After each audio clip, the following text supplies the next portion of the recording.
कि आजकल क्या होता है कि एक इंसान जब एक प्रॉपर्टी लेने जाता है बहुत चीज़ें देखता है दिमाग में कि यार मैं किसको रीच आउट करूँ, किससे बात करूँ, मेरे को कितने पैसे लगाने चाहिए, और उसकी पॉकेट से हमेशा वो ज़्यादा ही स्पेंड करता है। डेफिनेटली। तो आप मेरे को बताइए कि क्या ऐसी बेसिक चीज़ें एक इंसान को अपने दिमाग में रखनी चाहिए प्रॉपर्टी में इन्वेस्ट करने से पहले। और ये जो आप बता रहे हो कि लाइक रेपुटेशन बिल्ड करना, इसमें लाइक सालों साल लग जाते हैं। डेफिनेटली पीढ़ियां लग जाती हैं। एग्जैक्टली। और लेट्स सपोज किसी के पास like as a middle class they don't think कि यार मैं लग्जरी प्रॉपर्टी में इन्वेस्ट करूं, बट अगर वो आप पर आए, can you help that guy? और इनको कोई ज़रूरत नहीं है। फॉर एग्जाम्पल ग्राउंड या बेसमेंट में अगर कोई पर्टिकुलर हाइपर रिटेल स्टोर होता था, अब उसके सिर्फ बेसमेंट में आप डार्क स्टोर खोल, आपकी ROI on your investment goes down considerably below 2% 3%, जो कि रेजिडेंशियल दे रहा है। Got it. और लेट्स सपोज अभी हम बात कर रहे थे कि गुरुग्राम के बारे में बात कर रहे थे, नोएडा के बारे में बात कर रहे थे जी। मेरे को एक चीज़ बताओ कि गुरुग्राम में ऐसा क्या हुआ कि सडन इतना बूम आ गया?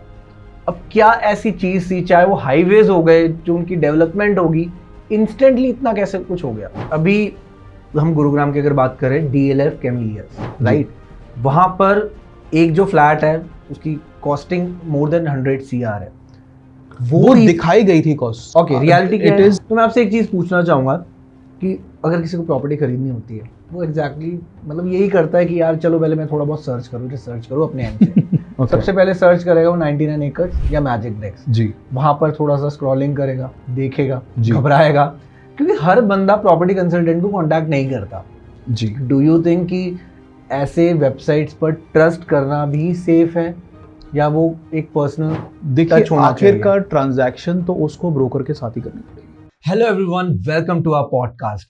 तो आज का जो हमारा पॉडकास्ट होने वाला है वो स्पेशल इसलिए होने वाला है क्योंकि आज हम ऐसी बातें करने वाले हैं जो कि मतलब यार 100-200 की बातें नहीं करेंगे, आज हम करोड़ों की बात करेंगे। बिकॉज हमारे गेस्ट आज जो हमारे साथ प्रेजेंट है स्टूडियो में, उनका नाम है रचित बख्शी जी, जो कि एक प्रॉपर्टी कंसल्टेंट है, जो कि एक सुपर लग्जरी होम स्पेशलिस्ट भी हैं। तो आज हम इनसे जानेंगे कि कैसे किसी को अगर कोई प्रॉपर्टी में इन्वेस्ट करना होता है, उसको क्या क्या वो पॉइंट्स रखने होते हैं अपने दिमाग में, और क्या क्या चीजों का ध्यान रखना पड़ता है। क्योंकि अगर हम 1 रुपया भी खर्च रहे ना, हर इंसान सोचता है कि यार खर्चूं या ना खर्चूं।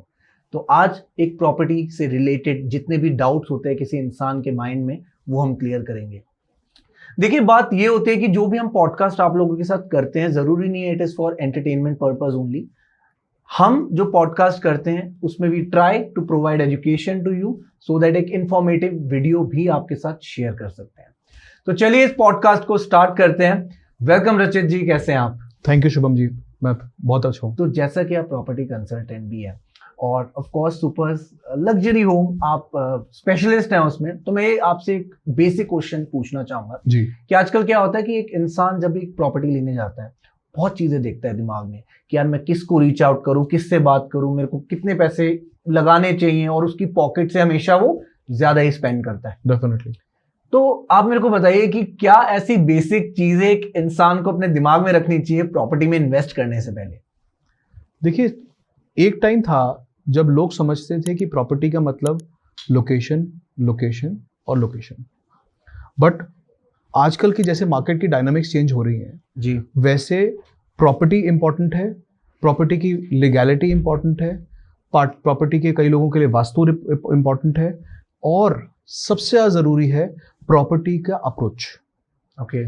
बेसिकली लोग प्रॉपर्टी खरीद लेते हैं कि जी मैं जैसे मैं कई जगह एग्जांपल देता हूँ, मेरे फ्रेंड्स हैं ने साउथ दिल्ली छोड़ के, GK छोड़ के गुड़गांव चले गए सोना रोड रहने कि जी ऑफिस के पास में है। दिल्ली में जब रहते थे तो घंटा सवा घंटे में वो ऑफिस पहुंच जाते थे, जो कि साइबर सिटी में हुआ या उद्योग घर में कहीं ऑफिस हुआ या MG रोड पे हुआ। बट आज जब गुड़गांव की भी पॉपुलेशन बढ़ रही है तो सोना रोड से उनको 45-50 मिनट लग जाते हैं ऑफिस पहुंचने में। राइट। सो आपने जो ट्रेड ऑफ किया अपना समय बचाने के पर्पज से, आप एक जगह से अप्रूट हुए जहां आप पले बढ़े जी, उस लोकेलिटी को छोड़ा आपने एक सेल्फ सस्टेन्ड नेबरहुड को छोड़ा, आप नए नेबरहुड में गए, नए लोग बने, नए फ्रेंड्स बने, नए सर्कल बना, और उसको बनाने में पता नहीं कितना टाइम लग गया। एग्री। और इसमें बहुत ज़्यादा एफर्ट भी लगता है। बट आपने जिस रीज़न की वजह से छोड़ा था वो रीज़न तो बेकार हो गया, क्योंकि आपको समय तो लगभग उतना लगा, कहाँ 1 घंटा और कहाँ 45 मिनट। एग्री। सो लोगों को ये सोचना चाहिए कि मेरे लिए यूटिलिटी किस चीज की है। मेरे लिए ऑफिस के पास रहना ठीक है, बट मेरे परिवार की क्या रिक्वायरमेंट है। अकेला तो आप या मैं घर में नहीं रहते, हमारे पेरेंट्स भी हैं, हमारे स्पाउस भी हैं, बच्चे भी हैं, हर एक फैमिली है, और उस फैमिली की क्या जरूरत है। लोग गुड़गांव कई बारी शिफ्ट हो जाते हैं या नोएडा शिफ्ट हो जाते हैं कि कोई फलाना स्कूल है इंटरनेशनल स्टैंडर्ड का जो उस जगह पे है, बट आप ये सोच रहे हैं कि आपके बच्चे को रोज 2 घंटा ट्रैवल करते हुए जाना है, 2 घंटा ट्रैवल करते हुए आना है, उसके ऊपर कितना स्ट्रेस जाता होगा। Got it. सो बेसिकली आप जैसे कह रहे हो कि लोकेशन पहले के टाइम में बहुत देखते थे, लेकिन मेरा ये पर्सपेक्टिव मेरा भी है कि लोकेशन आज भी उतनी ही मैटर करती है लोगों के दिमाग में, लेकिन जो यंग जनरेशन है लेट्स सपोज, वो इन चीजों को देखती है कि यार मेरे बच्चे का अगर स्कूल यहाँ पर है तो मैं उसके हिसाब से अपनी लोकेशन डिसाइड करता हूँ, राइट। लेकिन जो पुराने के टाइम में जो लोगों के थॉट्स थे वो यही थे कि हाँ लोकेशन देखो, देन उसके अकॉर्डिंगली आप इन्वेस्ट करो, यूटिलिटी देखो, यूटिलिटी देखो। ट्रू। और जब किसी को साइट विजिट करना होता है, लेट्स सपोज कि आज वो प्रॉपर्टी लेने की मूड से है, right, they have a good amount, budget अच्छा है उनका, सो एक साइट विजिट करते वक्त तो किन किन चीजों का ध्यान रखे प्रॉपर्टी लेने से पहले कि यार इस प्रॉपर्टी में अगर ये दिक्कत है तो मेरे को आगे इश्यूज फेस करने पड़ते हैं। जी, इसमें जो थंब रूल हम लोग फॉलो करते हैं जी, वो थंब रूल ये है कि ड्यूरिंग साइट विजिट हम लोग इसको असेस करते हैं कि एक बिल्डिंग के अंदर बहुत ज्यादा सीपेज ना हो, ओके, बहुत ज्यादा वॉल्स में और पिलर्स में क्रैक्स ना हो, टेक्निकली स्पीकिंग। उसके साथ साथ आपके नेबरहुड में कौन है। एक टाइम पे लोग कहते थे कि मंदिर गुरुद्वारे के आसपास घर लेना बहुत अच्छी चीज है, बट जिस दिन कोई लंगर हुआ गुरुद्वारे के अंदर में या मंदिर में कोई फंक्शन हो रहा है दोपहर में या शाम में अर्ली मॉर्निंग, कुछ ना कुछ डिस्टर्बेंस तो उसके आसपास के घरों में होती है, परेशान हो जाते हैं लोग, ये रियलिटी। डेफिनेटली। तो उन सब चीजों को भी हम असेस करते हैं ड्यूरिंग साइट विजिट कि क्लाइंट की क्या सेंसिटिविटी है। कई तो लोग यही सोचते हैं कि जी मेरे पेरेंट्स को यूटिलिटी है, अपना लिफ्ट से ग्राउंड फ्लोर पे पार्किंग में गए, स्ट्रीट में 2-3 घर छोड़ के गुरुद्वारे या मंदिर चले गए, व्हाटएवर जो भी जिसकी मान्यता है उसमें चले गए। बट कुछ लोगों का है, जैसे आप और मैं है, हम लोग का एक फिक्स्ड वर्किंग टाइम नहीं है, जैसे हम 12-1 बजे तक 2-2 बजे तक काम कर रहे हैं, और आप सुबह सोचिए 5 बजे 6 बजे लाउड स्पीकर शुरू हो जाए तो हमारा कितना डिस्टर्बेंस, स्लीप साइकिल पूरी खराब हो जाएगी। एग्जैक्टली। सो उन सब चीजों को सोचते हुए फैमिली के हिसाब से bespoke कस्टमाइज्ड चीजें जो उनको सॉल्यूशंस उनको जरूरत है या उनको प्रॉब्लम्स आ सकती है, उस चीजों के बारे में हम लोग ज्यादा सोचते हैं।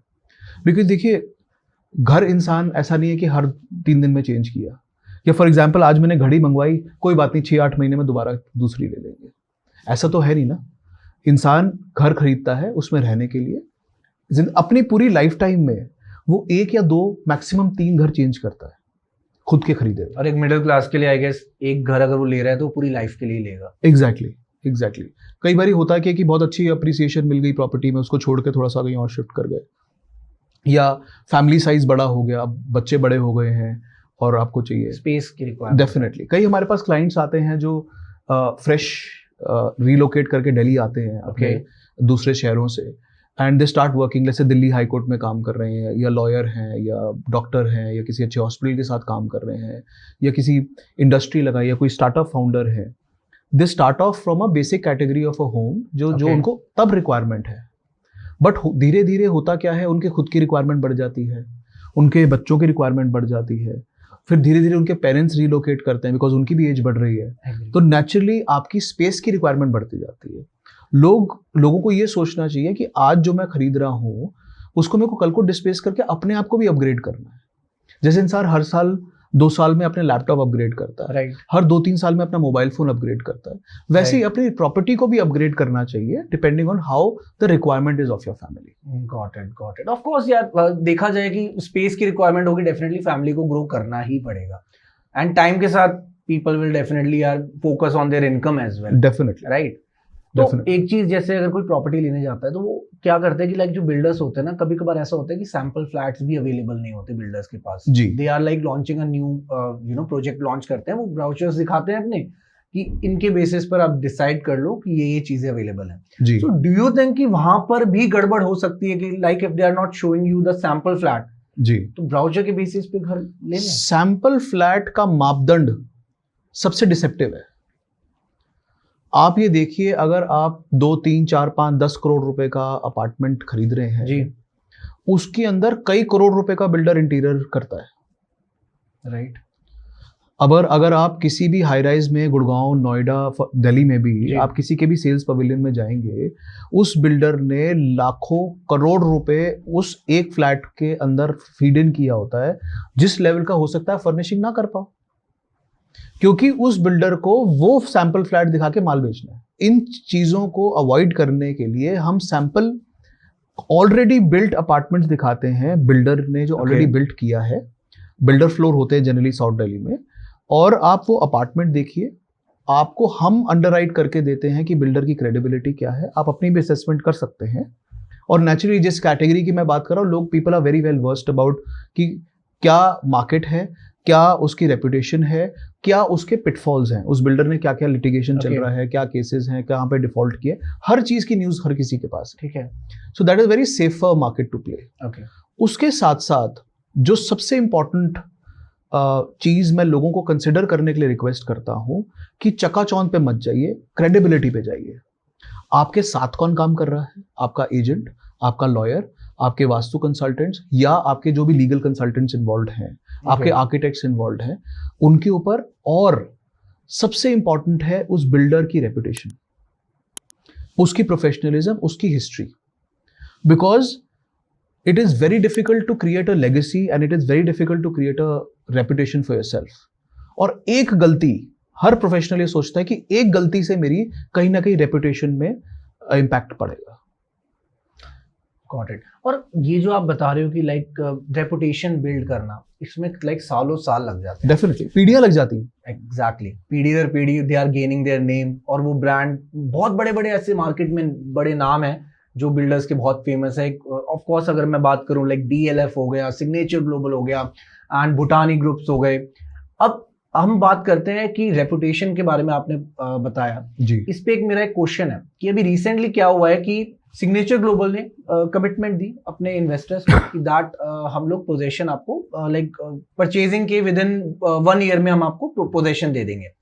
वो 1 ईयर की जगह हो गए 3 साल। लाइक 2019 में दे प्रॉमिस्ड, आफ्टर दैट वो 2022 भी निकल गया, 2023 भी निकल गया, अभी तक पोजीशंस नहीं दी हैं। सो डोंट यू थिंक कि अगर इतना बड़ा ब्रांड, इतने बड़े बिल्डर ऐसा कर रहे हैं अपने क्लाइंट के साथ, तो जो ट्रस्टवर्दी लोग हैं कि ट्रस्ट कर कर जो उनके पास आते हैं, उनकी मार्केट भी खराब हो जाएगी? शुभम जी, मैं आपको एक चीज बताता हूँ। बहुत हर मेरे कई पॉडकास्ट में, कई डिस्कशंस में, कई रील्स में ये चीज़ आई है, काफ़ी बारी यूट्यूब पे मैंने इस चीज़ के बारे में बात किया है।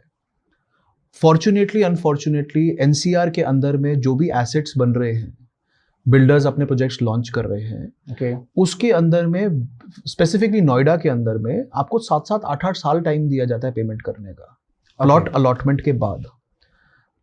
उसके साथ में नोएडा के अंदर, गुड़गांव के अंदर में क्या होता है, आप किसान से ज़मीन खरीदते हैं, गवर्नमेंट के पास जाके उसका CLU चेंज करवाते हैं और अप्रूवल लेके आप कंस्ट्रक्शन स्टार्ट करते हैं। The cost of land may be just about 20-30% of the entire cost of project. South Delhi में ये कंप्लीटली उल्टा है। लैंड की कॉस्ट जो है 80-85% है of the cost of the complete project. तो कोई बिल्डर अगर अपनी 80%, 85% पेमेंट टोटल प्रोजेक्ट वैल्यू की लगा दे रहा है, वो सबसे पहले कोशिश करेगा कि मैं इसको कंप्लीट करके खत्म करूं। और क्योंकि बहुत क्लोज नेट सोसाइटी है साउथ दिल्ली, ऐसा नहीं है कि भाई 200 अपार्टमेंट्स हैं और 200 किलोमीटर का या 20 किलोमीटर का रेडियस है। 7 से 8-10 किलोमीटर का रेडियस है जिसमें काम करते हैं, और वही 20-25-30-35 क्रेडिबल बिल्डर्स हैं जो अपने प्रोजेक्ट्स बनाते हैं। टिपिकली क्या करते हैं, अपनी पूंजी से या किसी इन्वेस्टर से या किसी से अपने सोर्सेज से पैसा जनरेट करते हैं, प्रॉपर्टी खरीदते हैं, फ्लोर्स बनाते हैं और बेचते हैं। सो that is even the most, जैसे मैं लोगों को कई बार ये भी कहा है कि आपका डेवलपमेंट रिस्क NCR में मे बी हाईएस्ट। क्यों? क्योंकि आपको 7 साल बाद पोजीशन देने की बातें की जा रही है, आपको ब्रोशरों दिखा दिखा के बेचा जा रहा है, फ्लोर प्लान देख देख के बेचा जा रहा है फ्लोर। आपको यही नहीं पता कि मेरी, और टिपिकली बिल्डर क्या करता है कि आपसे पहले के 3 महीने के अंदर ही करीब 50% से ऊपर पेमेंट ले ली है। ऐसा होता है, रियलिटी है। अगर आप 10 करोड़ रुपए का अपार्टमेंट खरीद रहे हैं, आपने 5 करोड़ रुपए प्लस GST उसको, और प्लस मेंटेनेंस के कई सारे अगले अदर खर्चे जो हैं वो आप पे कर देते हैं with in 3 months of your booking.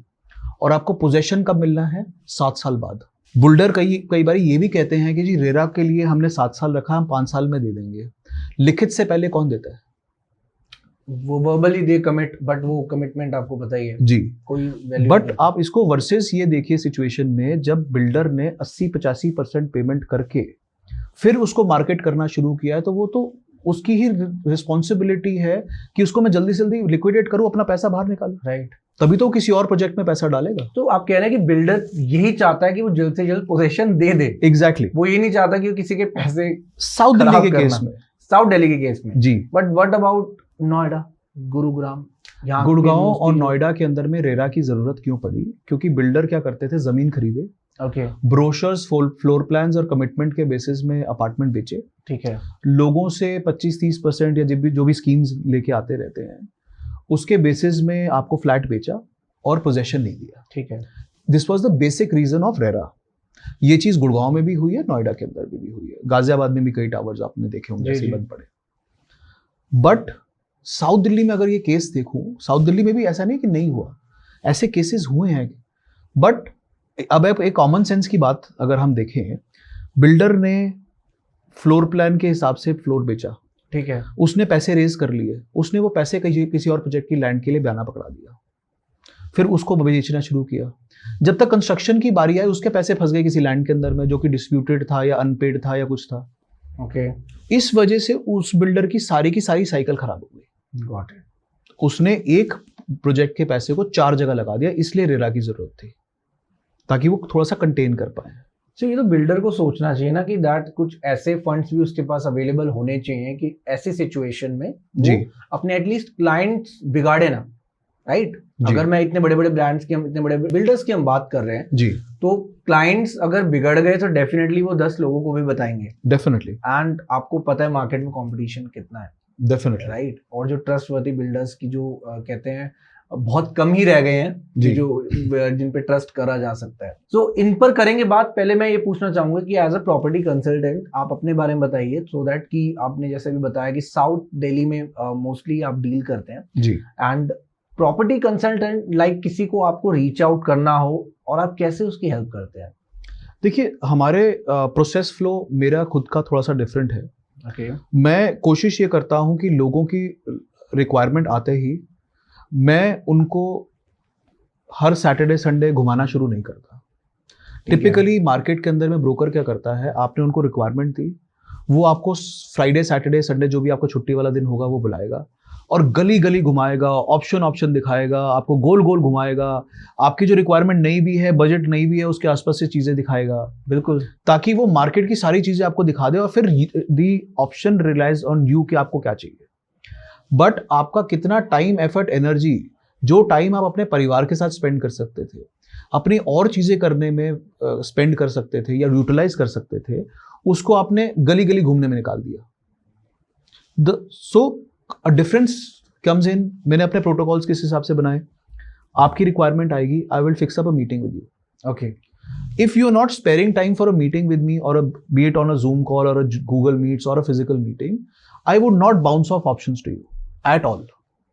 Because अगर आप ही सीरियस नहीं है रिक्वायरमेंट के, why would my seriousness come? Agree. ठीक है। आपकी कन्विक्शन को देखते हुए ही और आपकी फैमिली की रिक्वायरमेंट देखते हुए ही मैं आपको 5 ऑप्शन दिखाऊंगा। And there have been situations, उन 5 ऑप्शन में से एक इंसान ले जाता है, जिसमें आपका टाइम बचा, मेरी टाइम, एफर्ट, एनर्जी बची, मेरी यूटिलिटी डेवलप हुई, आपको जो चाहिए था उस स्पेसिफिकेशंस के हिसाब से आपको चीज मिल गई। ओके। जनरली अगर जो लोग इस प्रोसेस को फॉलो नहीं करते, कई और से अच्छे एजेंट्स भी हैं मार्केट में जो इसको फॉलो करते हैं या करते होंगे, वो क्लाइंट को कंफ्यूज कर देते हैं। उनका बाइंग साइकिल इतना लंबा हो जाता है कि वो कई बारी देखना शुरू करते हैं 5 करोड़ के बजट में, बट जब तक 6 महीने 7 महीने इंसान कंफ्यूजन में और घूमने में निकल जाते हैं, तब तक उसके रेट बढ़ चुके हैं। रियलिटी है, ऐसा होता है। सो इट इज इंपॉर्टेंट कि आप एक कंसल्टेंट के पास जाएं जो आपकी रिक्वायरमेंट को समझे, ठीक है, आपको असिस्ट करे। उसका सिर्फ क्लैरिटी, आपको सिर्फ जगह बेचनी नहीं है, वो आपकी प्रॉब्लम्स को सॉल्व कर रहा है। एग्री। कई बार हमने ऐसा भी देखा है विच इज़ वेरी फनी, कई बार लोगों में जॉइंट फैमिलीज में रहते हैं, कई घरों में आज भी जॉइंट फैमिलीज का सिस्टम है, आपस में भाई के साथ लड़ाई हो गई या पेरेंट्स के साथ कुछ मिसअंडरस्टैंडिंग हो गई और अगले दिन निकल गए कि जी हम घर खरीद रहे हैं।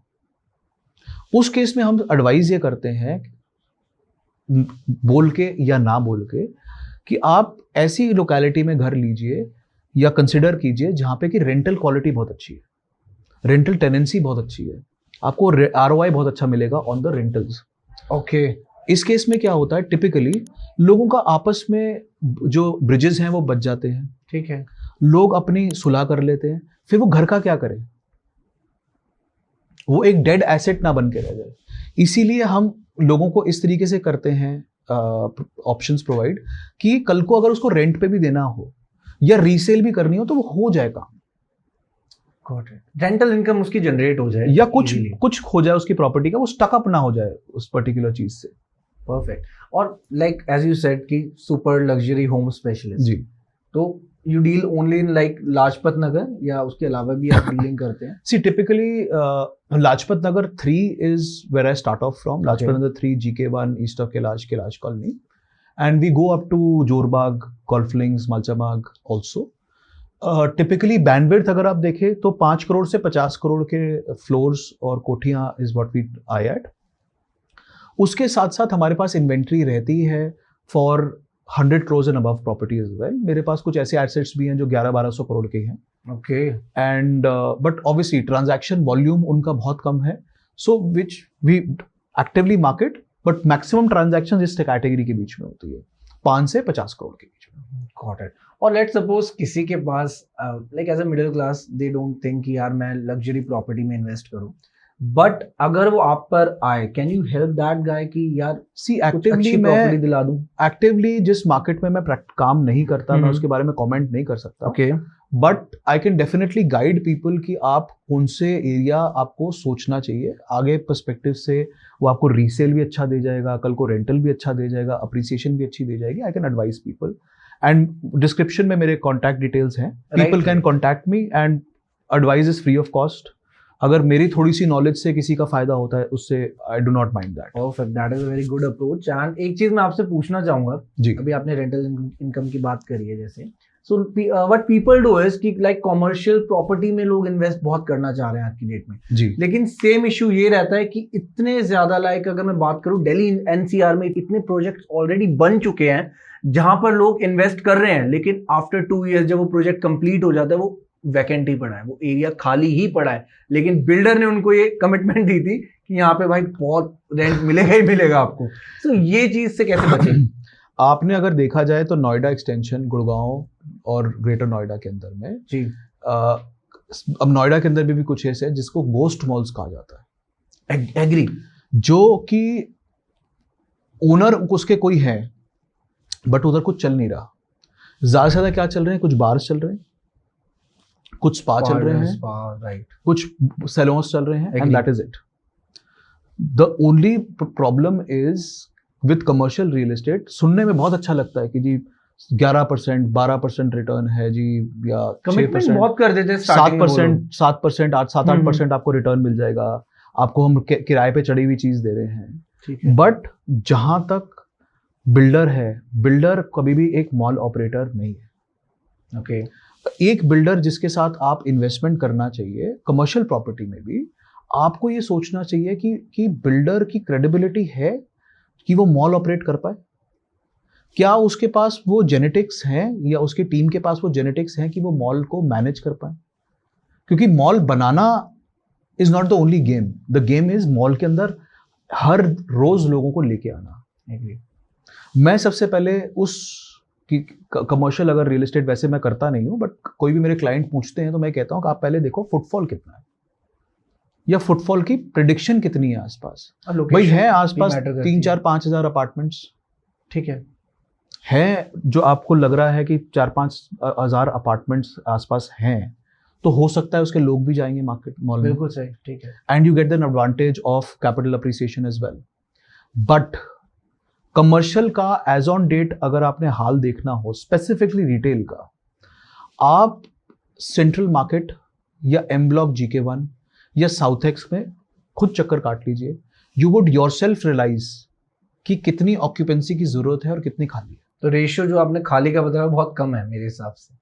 खाली का रेशियो कम है, बट खाली चीजें हैं बिकॉज है। Of the .com boom, because of home deliveries, because of ease of कुछ क्लिक्स किए अपने मोबाइल फोन में, कुछ टैप्स किए और आपके पास घर पे सामान आ रहा है। उसकी वजह से, डिजिटाइजेशन की वजह से रिटेल की रिक्वायरमेंट काफी बंद हो गई है, काफी कम हो गई है। स्पेसिफिकली जो बड़ी स्पेसेस लेते थे, बड़ी स्पेसेस कौन लेते थे? कंपनीज लाइक बिग बाजार, अभी दिखता है? नहीं।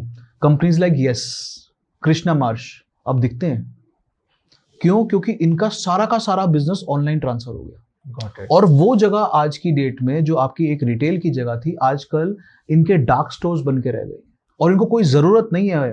फॉर एग्जाम्पल ग्राउंड या बेसमेंट में अगर कोई पर्टिकुलर हाइपर रिटेल स्टोर होता था, अब उसकी सिर्फ बेसमेंट में आप डार्क स्टोर खोल, आपकी ROI on your investment goes down considerably below 2%, 3%, जो कि रेजिडेंशियल दे रहा है। आपने बिल्कुल सही कहा, क्योंकि मैंने भी रिसेंटली काफ़ी जगह ऐसी देखी है जहाँ पर जो बिग बाजार थे उनकी जगह पर लोगों ने अपनी पर्सनल ब्रांड्स खोल लिए हैं, जो जी। नए ब्रांड आज की डेट में बहुत ही ज़्यादा ट्रेंड में आ चुके हैं, जी, राइट। उन लोगों ने वो ब्रांड्स खोल लिए हैं, लेकिन जो ये रिटेल का काम है पूरा खत्म हो चुका है डेफिनेटली बहुत ज़्यादा। तो एक चीज़ आप मेरे को बताइए कि लेट सपोज आप ये कह रहे हो कि आप कॉमर्शियल में डील नहीं करते, basically you only give advice जो प्रॉपर्टी इन्वेस्ट अपने पर्सनल यूज के लिए करें। डेफिनेटली। अगर मैं पूछना चाहूँ आपसे, लेट सपोज कि कोई पर्सन आप पे आया, राइट, उसने सिर्फ आपको बजट दिया है 1 करोड़ का, आप मेरे को ये बताओ कि क्या ऐसा आप उसके लिए कर सकते हो कि जिससे वो साउथ दिल्ली में अपना घर अफोर्ड कर पाए? देखिए, लाइक मैंने पहले भी बोला, मैं उनको बता सकता हूँ किस लोकेलिटीज में उनको मिल सकता है, चांसेस हैं कुछ अपने डेफिनेटली ऑप्शंस अवेलेबल है, बट उन मार्केट्स में मैं ऑपरेट नहीं करता। So I can give some references of my friends and friends may be operating in that area, और उनके साथ वो ट्रांजैक्शन कर सकते हैं अगर कुछ चीज समझ में आती है तो। बट क्योंकि मेरा हर कोई हर बिजनेस नहीं कर पाता, इसलिए उस कैटेगरी में मैं काम नहीं करता या कर पाता, तो इसीलिए मैंने अपना एक बड़ा क्लियर नीश बनाया हुआ है कि मैं इस कैटेगरी में ही काम करूंगा।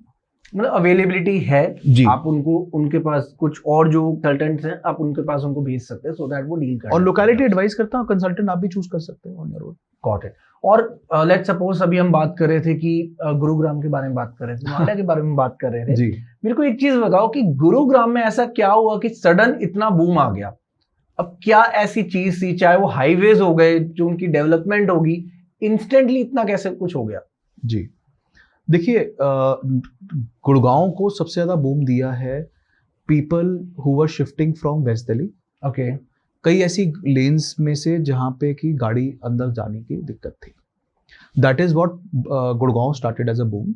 उसके बाद कई कंपनीज दिल्ली से शिफ्ट होने शुरू हो गई, कनॉट प्लेस में जो होती थी या एरोसिटी में जो होती थी। इधर रेंटल भी ज्यादा थे, quality of real estate poor था, एग्री। इसलिए लोग अपना धीरे धीरे शिफ्ट होते गए कि जी हम अपने ऑफिस के पास भी रह लें और हमको अच्छी स्पेस, ऑफिस में काम करने को अच्छे ऑफिस भी मिल जाए काम करने के लिए। बट साउथ दिल्ली में NBCC के 2 कॉम्प्लेक्सेस आए हैं। ओके। एक वर्ल्ड ट्रेड सेंटर आ गया, उसके साथ साथ एरोसिटी में कई अच्छी डेवलपमेंट्स आ गई हैं। एग्री, बहुत। उसके साथ साथ एक और नारोजी नगर में कॉम्प्लेक्स आ रहा है, सूरीनगर में कॉम्प्लेक्स आ चुका है।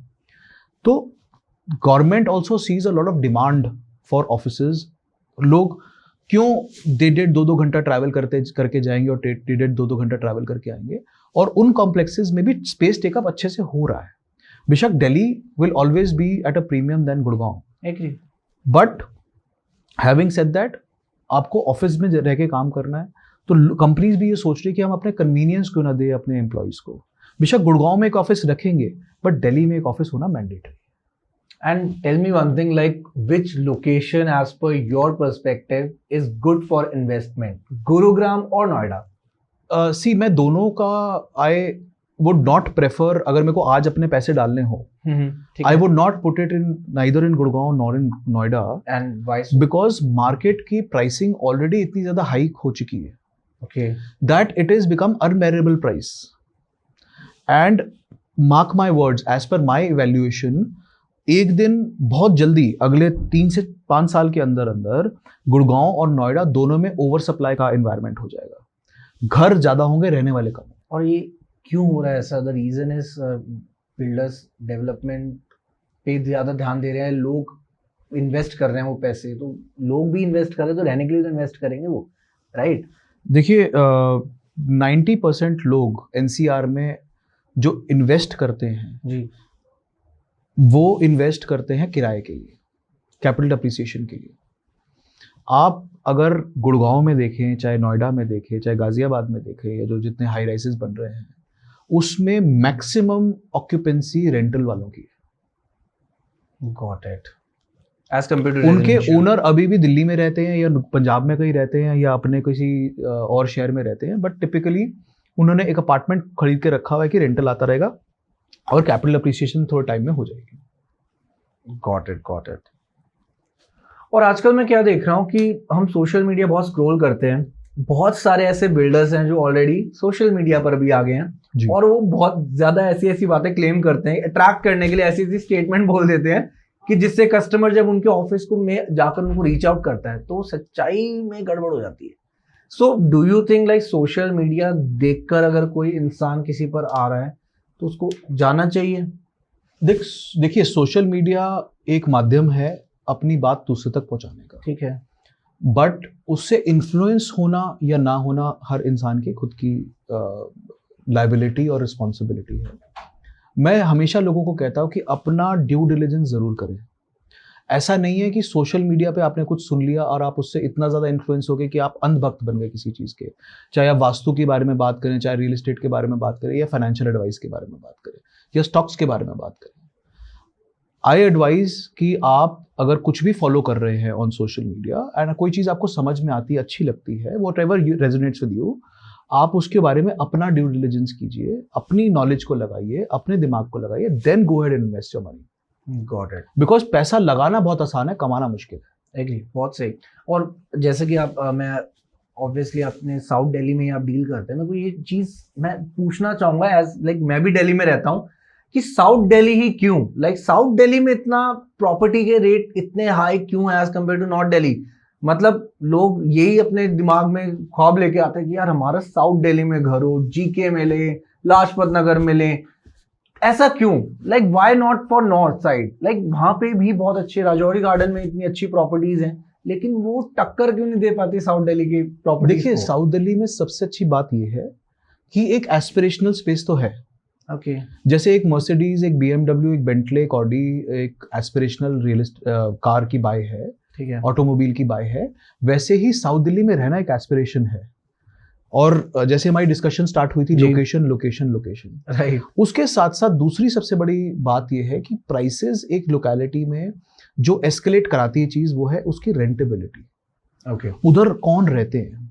साउथ दिल्ली में जिन एरियाज में अभी मैंने आपको नाम लिया, टॉप से टॉप कॉर्पोरेट के लोग रहते हैं, टॉप कंपनीज के मल्टीनेशनल्स के हेड्स रहते हैं, मैनेजिंग डायरेक्टर्स रहते हैं। फॉर एग्जाम्पल कई ऐसी मल्टीनेशनल कंपनीज हैं जिनके ऑफिसेज, फैक्ट्रीज ग्रेटर नोएडा में है, या मानेसर में है, या बावल में है। उनके जो हेड्स हैं, मैनेजिंग डायरेक्टर्स हैं, या और बोर्ड के डायरेक्टर्स हैं, वो साउथ दिल्ली रहते हैं। उसके साथ साथ एम्बेसीज, क्योंकि अब आपका south Delhi is the closest to any embassy in the diplomatic area. Okay, या वसंत विहार के अंदर में एम्बेसीज हैं, आपका शांति निकेतन, आनंद निकेतन, वेस्ट एंड के अंदर में कुछ एम्बेसियां हैं, कुछ एम्बेसीज हौस खास में भी हैं। तो इन एम्बेसीज की जो खुद की डिमांड रहती है, जो इनके लोग आते हैं, डिप्लोमेट्स आते हैं बाहर से रहने के लिए, उसकी रिक्वायरमेंट की वजह से प्राइसेस बहुत अच्छे रहते हैं। ये बेसिकली एक सोल रीजन है। और उसके साथ साथ जो सबसे बड़ा इंपॉर्टेंट पार्ट है is the genre of people. लोग क्या करते हैं, लोग कौन रहते हैं आपके से। फॉर एग्जाम्पल नीति बाग है, हिंदुस्तान के बेस्ट एडवोकेट्स नीति बाग के अंदर रहते हैं। गुलमोहर पार्क में एडवर्टाइजिंग जर्नलिज्म के दिग्गज लोगों का घर है। इनफैक्ट हमारे सदी के महानायक का भी घर गुलमोहर पार्क में था। किन की बात कर रहे हैं, नाम बताइए। अमिताभ बच्चन जी का घर गुलमोहर पार्क में था। एंड एक चीज, अगर हम थोड़े बॉलीवुड के लोगों का अपना नाम छेड़ा ही है, मैं एक चीज बहुत ऑब्जर्व करता हूँ कि इन लोकेलिटीज में जो जिम होते हैं वो भी डेफिनेटली किसी ना किसी एक सेलिब्रिटी के या किसी ना किसी एक ऐसे नोन ब्रांड के ही मिलेंगे आपको। मतलब वो लोग पर्टिकुलरली प्रेफर भी इन्हीं लोकेशंस पे अपने सलोन्स खोलना प्रेफर करते हैं, अपने जिम खोलना प्रेफर करते हैं। अगर मैं सलमान खान जिम की बात करूं, उनका भी जिम आपका वसंत विहार में मिलेगा आपको। तो वो भी यही लोकेलिटीज चुनते हैं बिकॉज ऑफ द एम्बियंस, तो जिसकी वजह से वो वैल्यू भी बढ़ जाती है। That is because of ambience, that is because of paying capacity. Okay, इसका बिगेस्ट रीजन है, दीज आर साइड बिजनेसेस जो सब लोग कर रहे हैं, हर आदमी कर रहा है। आपके टॉप क्रिकेटर्स के भी कई ब्रांड्स हैं, हर किसी का कुछ ना कुछ अलग अलग बिजनेसेस भी हैं, बिकॉज ऑब्वियसली बिजनेस हर किसी को करना चाहिए, और since they got the brand themselves, तो क्यों ना लिक्विडेट किया जाए उसको। So financial capacity to pay, intention to pay, और availability of good quality real estate, I think ये ड्राइव करता है इन सब डिमांड्स को। ओके, उसके साथ साथ जितने ये लग्जरी ब्रांड्स के बारे में आपने नाम जी। किया, अगर उनकी मार्केट ही नहीं होगी तो वहां पे क्यों शोरूम खोलेंगे, या क्यों जिम खोलेंगे, या क्यों सैलून खोलेंगे। ओके, और अभी जैसे आपने बताया कि बहुत दिग्गज लोगों के घर भी ऐसी लोकेलिटीज में होते हैं। अभी मैं कुछ नंबर्स है मेरे सामने। डीएलएफ ने भी recently in the month of January 2025 एक प्रोजेक्ट लॉन्च करा गुरुग्राम में। वहां पर they have sold out like 1100 more than 1100 flats with in the time frame of 3 days, जिनकी total worth more than 7200 CR है जी। ये चीज में कितनी क्रेडिटेबिलिटी है, लाइक कितना सच है? क्योंकि क्या होता है कि बिल्डर्स क्या करते हैं, वो प्रोजेक्ट अगर किसी ने उन्होंने कोई प्रोजेक्ट लॉन्च करा, उनके जो फ्लैट्स हैं, जस्ट उनकी बुकिंग अमाउंट देने से वो लोग ये दिखाते हैं कि ये सोल्ड आउट हो गया है जी, राइट। सो इस चीज का सच क्या है, आप बताइए। देखिए, इसके अंदर में इस पहलू का मैं 2 साइड से आपको जवाब दूंगा। पहला, यू आर राइट कि 7200 करोड़ जो भी फिगर्स न्यूज में आ रही हैं, वो फिगर है टोटल सेल वैल्यू की। ओके, वो पेमेंट 100% पेमेंट आने के बाद की वैल्यू है। वो बुकिंग तो 10% की ही चेक पे हो रही है। Got it. और ऐसा नहीं है कि लॉन्च से पहले इसकी कोई मार्केटिंग नहीं होगी। आई डू नॉट नो कौन सा डेवलपर किस तरीके की मार्केटिंग करता है, बिकॉज वो मेरा मार्केट नहीं है। But typically what people do is, जैसे ही आपने लैंड खरीदा, कुछ बनाने का प्लान किया, आपकी टीम जाके सारे ब्रोकर्स में उसकी मार्केटिंग करती है और ऐसा हाइप क्रिएट कर देती है, इवन प्रे रेरा, कि आपसे EOI ले लिया, एक्सप्रेशन ऑफ इंटरेस्ट, ओके, कुछ एक 4-5-10 लाख रुपए का चेक लेके, जिससे उनको ये पता है कि जिस दिन मैं लॉन्च करूंगा उसके कुछ घंटे के अंदर ही मेरा बिक जाएगा। आपका marketing time versus booking time का अगर आप कैलकुलेशन देखो तो इसमें 4-5 महीने का गैप होता है ऑन अ टिपिकल लेवल। ठीक है। कुछ बड़े बिल्डर्स हैं जिनका ज्यादा फाइलिंग अच्छी है, स्ट्रांग है। लिस्टेड बिल्डर्स हैं जिनकी फाइलिंग अच्छी है, स्ट्रांग है, they know how the government operates, उनके एक्सपेक्टेशंस क्या रहते हैं। तो हो सकता है वो 4-5 महीने की जगह 3 महीने में काम हो जाए, बट इतना तो रहता है। ठीक है। अभी हम गुरुग्राम की अगर बात करें, DLF कैमेलियस, राइट, वहां पर एक जो फ्लैट है उसकी कॉस्टिंग मोर देन 100 CR है। वो दिखाई गई थी कॉस्ट। ओके, रियलिटी क्या है? इट इज मैं भी सोशल मीडिया के माध्यम से पता है। ठीक है। एक्चुअल कहानी और एक्चुअल बुकिंग तो DLF को और जिसने खरीदा था उसी के पड़े, बट सोशल मीडिया में ये कहा गया है कि वो 62-65 करोड़ का अपार्टमेंट था जिसकी रजिस्ट्री कराई गई 100 करोड़। चलो ठीक है, मान लिया आपकी बात। मेरे को ये चीज बताइए कि वहां पर भी लाइक बहुत सारे कंपनीज के CEOs भी रहते हैं, उसकी वजह से भी उस प्रॉपर्टी में इन्वेस्ट करना इज लाइक वेरी हार्ड, तभी उनके रेट बढ़ गए हैं। क्योंकि वहां पर मैंने नाम सुना है श्री ग्रोवर, उन्होंने भी वहां पे फ्लैट लिया है। तो ऐसे बड़े बड़े जो नेम है, जो सेलिब्रिटीज कह लो, आप CEOs कह लो, उनके भी घर वहां पे आपको मिलेंगे। जी, ये रीजन है उसके फ्लैट्स की कॉस्ट ज्यादा होने के। देखिए, डिमांड एंड सप्लाई का गैप है। ओके, एंड जिस बिल्डर का ये प्रोजेक्ट है जी, वो उस प्रोजेक्ट को ऐसा बना के रखता है कि डिमांड रहे और सप्लाई कम से कम रहे। ओके, आप ये देखिए कि बेंटले हो गया जी, या डिफेंडर हो गया, या किसी भी तरीके की, आप रोल्स रॉयस हो गई, आप कुछ भी सुपर लग्जरी गाड़ी की बात करें, तो क्या इन कंपनीज की वेयरविदल है कि नहीं है, ये कि मैं एक महीने में 100-200 गाड़ी बना दूं? ये गाड़ी, ये इनके पास इतना पैसा है, इतने कैश रिच है कि ये चाहते हैं कि हमारी डिमांड ज्यादा रहे और सप्लाई कम रहे। कम है। अगर आप आज करोड़ों रुपए लेके भी डिफेंडर लेने चले जाए तो हो सकता है आपको इमीडिएट डिलीवरी ना मिले, because of supply. Because of the supply जो इन्होंने कम करके रखी हुई। ठीक है। अब आपको बिल्डर के पास में ये तरीका होता है कि वो आपको एक ओनली ऑन इनविटेशन बेसिस पे कर दे, आपको only on your profile basis पे आपको कर दे कि जी मैं आपको तभी अपार्टमेंट बेचूंगा, आपका प्रोफाइल अप्रूव होगा।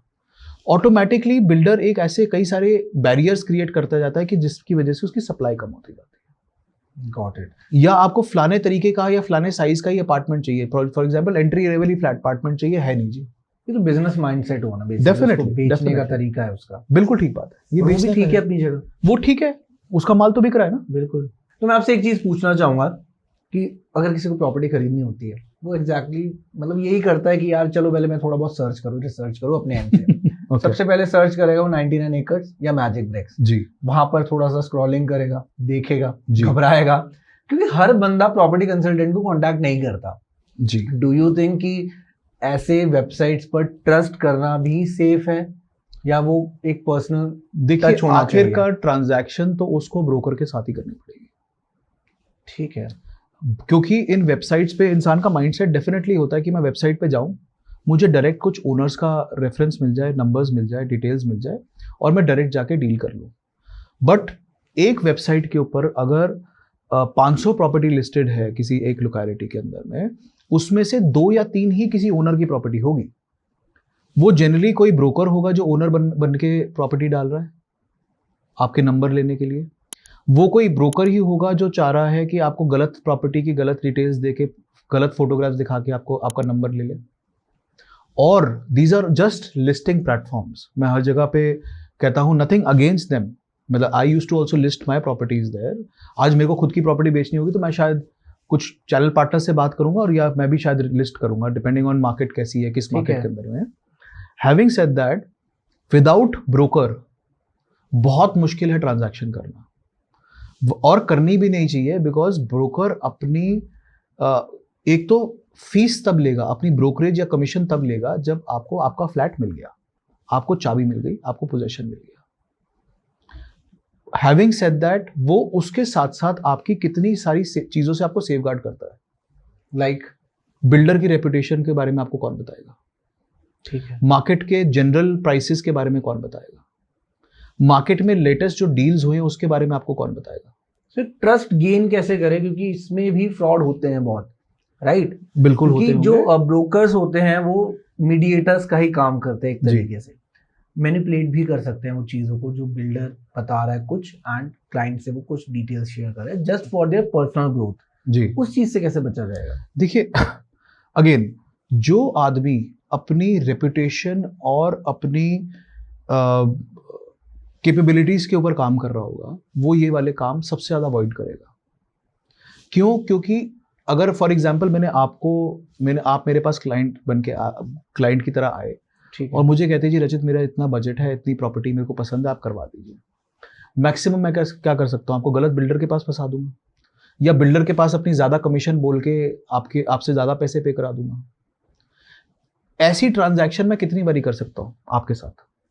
लिमिटेड, एक आध बारी। बिल्कुल। उसके बाद आप कभी मेरे को कोई रेफरेंस देंगे, कोई बिजनेस देंगे, कोई आप मेरे को कभी अपने पास भी फटकने देना चाहेंगे? पब्लिक रिलेशन खराब कर लेगा वो इंसान। Definitely not only public relation, public reputation as well. क्योंकि जब आप उस घर में जाएंगे, उस लोकेलिटी में जाएंगे, उसके क्लब में मिलेंगे, उस पर्टिकुलर लोकेलिटी के क्लब में मिलेंगे, आप डेफिनेटली कोई भी आपसे प्रॉपर्टी की बात करेगा तो भाई किसी के पास भी जाना, इसके पास मत जाना। ये सच है, ऐसा होता है। एंड एक चीज आप मेरे को बताओ, ये डाउट आई गेस हर इंसान का है। क्या होता है कि एक इंसान ये सोचता है कि यार मैं फ्लैट लूं या प्लॉट लूं, तो आपके हिसाब से उसको क्या आप एडवाइस देंगे और किस में उसका फायदा है? देखिए, जैसे साउथ दिल्ली के अंदर में प्राइसेस एक सर्टेन कैटेगरी पे लेवल पे पहुंच गए हैं। अगर आप स्पेंड करना चाहते हैं तो लैंड में स्पेंड कीजिए, प्लॉट लीजिए। और अगर आप उस तरीके का पैसा नहीं स्पेंड करना चाहते, लोग बिल्डर फ्लोर इसलिए भी लेते हैं ताकि वो एक पूरी कोठी की मेंटेनेंस से बच जाए। एग्री, ठीक है, ऐसा होता है माइंडसेट, ताकि आपका कॉस्ट ऑफ मेंटेनेंस जो है वो 4-5 फ्लोर्स के अंदर में डिवाइड हो जा रही है। उसके साथ साथ आपका सेफ्टी एंड सिक्योरिटी जो है वो डबल हो जाती है, क्योंकि उसी बिल्डिंग के अंदर में कितने और परिवार रह रहे हैं। हर किसी की अपनी कई बारी सिक्योरिटी भी होती है। जैसे फॉर एग्जाम्पल किसी एम्बेसी ने एक फ्लोर ले लिया किराए पे, आपकी बिल्डिंग की तो सिक्योरिटी है ही, ऊपर से एम्बेसी की भी सिक्योरिटी है। Double benefit. अगर आप एक विला के अंदर में रहते हैं तो उसका मेंटेनेंस, उसकी सिक्योरिटी, वो सब कुछ आपको स्टाफ को टेक केयर करनी है। सो डेफिनेटली इट मीन्स कि आपको कितनी चीज रेजोनेट करती है और किस चीज के साथ comfortable. It's up to our purchasing power as well as maintaining power. तो देखा जाए कि जो फ्लैट्स होते हैं उनकी जो ग्रोथ होती है वो लिमिटेड होती है। Like flat is for 10 years, 15 years और मैक्सिमम 20 years, बट एक लैंड की जो वर्थ होती है वो बढ़ती ही जाती है। जैसे मैंने आपको बताया कि एक बिल्डर फ्लोर जो साउथ दिल्ली के अंदर है उससे 80-85% तो लैंड की कॉस्ट है।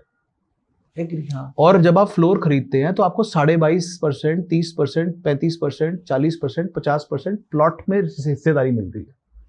तो जब प्लॉट की कीमत बढ़ेगी तो नेचुरली आपके फ्लैट की भी कीमत बढ़ेगी। तो अफोर्ड कर सकते हो ले लो, नहीं अफोर्ड कर सकते मत लो, राइट। देखिए utility is also important, and आजकल बैंक फाइनेंसिंग इतनी अच्छी हो गई है, अभी रेपो रेट्स भी कम हुए हैं। इसी पे एक क्वेश्चन है मेरा जी, मेरे को आप बताइए कि अगर कोई प्रॉपर्टी ले रहा होता है, ऑब्वियसली वो सोचता है कि यार मैं लोन लूं या ना लूं, राइट। वो सोचते हैं यार कि आप पूरी जिंदगी क्यों भरना लोन वगैरह, तो पैसे जोड़ लेते हैं फिर प्रॉपर्टी लेते हैं, लेकिन लोगों के पैसे फंस जाते हैं। तो लोन लेना is safer choice, because loan लेने से प्रॉपर्टी की जो डाउट्स होते हैं, प्रॉपर्टी में अगर कोई इशू होता है तो बैंक उस चीज को क्लियर करता है। So what's your take on this? ये एक बेसिकली मिथ है कि बैंक के जो लॉयर्स हैं वो प्रॉपर्टी के बेसिकली वो सिर्फ टाइटल ड्यू डिलिजेंस करते हैं। आपको प्रॉपर्टी रिलेटेड ड्यू डिलिजेंस जो है या मौके पे जो ड्यू डिलिजेंस है वो जो लोन ले रहा है उसको वो खुद करनी पड़ती है। और वो कैसे करेगा ये चीज? कई बारी होता क्या है, जैसे कोई प्रॉपर्टी में कुछ इलीगल कंस्ट्रक्शन है या ऊपर नीचे आपने ओनर के पास तो लिखा हुआ है कि भाई मेरे पास 3 गाड़ी की पार्किंग है स्टिल्ट के अंदर में, बट किसी ऊपर नीचे वाले ने वहां पे कोई कंस्ट्रक्शन कर दी है, तो वो आपकी रिस्पॉन्सिबिलिटी है देखना या बैंक का लॉयर आएगा देखना? हमारी रिस्पॉन्सिबिलिटी जो रह रहे हैं। जी। तो what I suggest to my people is bank से आप लोन लें depending on your financial capabilities and investment जितना आप करना चाहते हैं। बैंक से आप ड्यू डिलिजेंस करवाइए, बट वो सिर्फ एक टाइटल ड्यू डिलिजेंस आपका 12 साल 30 साल निकाल के कर सकते हैं। But my advice to people is independent lawyer से कुछ फीस लेते हैं वो 25-50 हज़ार रुपया, उससे आप ऑडिट करवाइए हर चीज को। और 25-50 हज़ार जब आप 10 करोड़ रुपए की प्रॉपर्टी ले रहे हैं तो क्या है, ठीक है। और सिमिलरली आप जब कोई कंसल्टेंट को हायर कर रहे हैं, आप किसी वास्तु कंसल्टेंट को हायर कर रहे हैं, तो एक आदमी को फॉलो कीजिए, बिकॉज जितने ज्यादा प्रोफेशनल के साथ आप रेफरेंस करेंगे या किसी चीज का राय लेंगे उतने ज्यादा आप कंफ्यूज होंगे। एंड लोग भी आजकल इन चीजों को मान रहे हैं, वास्तु स्पेशलिस्ट को कांटेक्ट करके वो घर में चेंजेस भी कराते हैं एक घर बनाने से पहले। मैं आपको बहुत क्लासिक एग्जांपल देता हूँ। मेरे पास एक क्लाइंट आया, उनका बजट था 5.25 करोड़। ओके, ठीक है। प्रॉपर्टी देखी, हर तीसरे दिन प्रॉपर्टी देखने आ जाए, बट हर तीसरे दिन किसी और पंडित जी की बताई हुई बात यूट्यूब से या किसी सोशल मीडिया से देख के आ जाए कि जी ये नहीं होना चाहिए, ऐसा नहीं होना चाहिए, वैसे। उनको प्रॉपर्टी देखते देखते, not because of my reasons, for reasons best known to them as a family, they took 6 months, 7 months. जो प्रॉपर्टी 5.25 करोड़ की मिलनी थी वो 6 करोड़ की हो गई। तो इस चीज से लाइक ठीक है, कंटिन्यू कीजिए। लोगों को क्या करना चाहिए, आप अपनी मान्यता किसी की चीज की है, very good, follow one professional. आप अगर किसी पंडित जी को फॉलो करते हैं, किसी न्यूमरोलॉजिस्ट को फॉलो करते हैं, किसी वास्तु वाले को फॉलो करते हैं, एक आदमी को फॉलो कीजिए, 5 से 10 ऑप्शन देखिए मार्केट में, उसमें से 2 शॉर्टलिस्ट कीजिए और दोनों पे उनकी राय ले लीजिए। Anything better than this? ये बहुत ही यही क्वेश्चन था मेरा कि मैं ये पूछना चाह रहा था कि कितने ऑप्शंस देखने चाहिए एक इंसान को। आपको आपके बजट के हिसाब से देखिए, मैंने जो आपको पहले बताया, मैं आपसे कॉफी पीऊंगा, मीटिंग करूंगा, I will understand what is your requirement. अगर वो अचीवेबल होगी मार्केट के अंदर में, मैं आपको बता दूंगा। अगर अचीवेबल नहीं होगी तो मैं ऑप्शंस भी नहीं दिखा पाऊंगा। ठीक है। अगर मैं आपको ऑप्शंस दिखा रहा हूं और उसके अंदर आपको कोई चीज समझ नहीं आ रही है, प्रोबेबली आपका टेस्ट अलग है, 2 ही रीजन हो सकते हैं, या आपके एक्सपेक्टेशंस में कुछ फॉल्ट है। जो पहले हमने मीटिंग करी थी उसमें कुछ एक्सपेक्टेशंस में फॉल्ट थी। ठीक है, ठीक है। 2 ही रीजन की वजह से आपको ऑप्शन नहीं मिलेगा, ऑप्शन तो मिलेगा ही नहीं। और एक इस पॉडकास्ट की जब हम बात कर ही रहे हैं आपसे, आप मेरे को ये बताओ कि एक प्रॉपर्टी कंसल्टेंट की क्या फीस होती है, how much you charge according to property के रेट्स के हिसाब से आप क्या चार्ज करते हो? See typically it is between 1 to 2% okay, plus applicable GST जो भी चार्जेस होते हैं गवर्नमेंट के, वो चार्जेस रहते हैं हमारे, and that is pretty standard through out the market. perfect. So that amount you will charge like after the property? After the property mill is जाती है ट्रांसफर्ड इन इंसान योर को। Name, Okay, after the property is transferred in your name, आपको possession मिल गया है, उसके बाद हम चार्ज करते हैं। sorted. अगर आप बुकिंग में प्रॉपर्टी ले रहे हैं नेचुरली तो ऑब्वियसली पेमेंट टर्म्स डिफरेंट रहते हैं, बट टिपिकली पेमेंट हो जाती है हमारी by the time agreement to sell is sign, अगर वो बुकिंग में ले रहे हैं प्रॉपर्टी।